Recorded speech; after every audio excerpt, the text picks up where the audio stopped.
Like to share with us concerning what?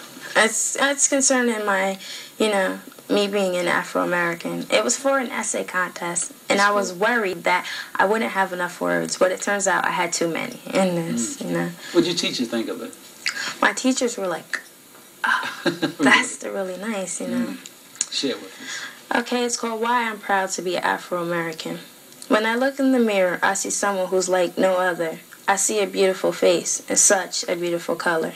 But when I think of myself and how I am inside, that really takes a little more thought, because that's the part I hide. My insides are more beautiful than the color of my skin. Yes, my skin is wonderful, but much more is that which is within. There is so much more to me that my ancestors left behind, the power from Malcolm, and from Martin, a peace of mind. From Martin I've learned to gain a dream, even in my youth. And oh, so much that I have learned from Sojourner Truth. Oh yes, black people are beautiful, and many have proved out loud. And because of my ancestors, I am very, very proud. I may not have known them, except for what I've read, but still to me a part of them is not dead. That may sound funny, coming from a kid, 'cause you think I never knew them, but in a way, I did.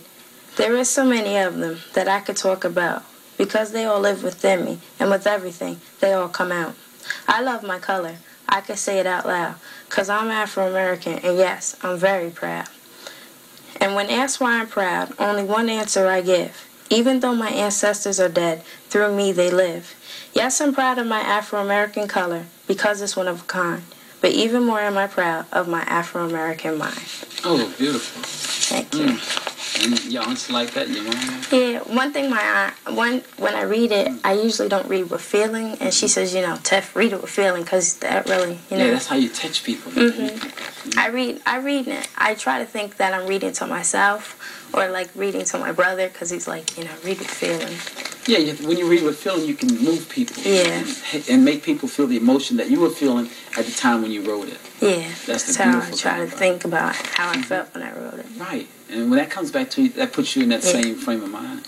To be able to do that, that is most beautiful.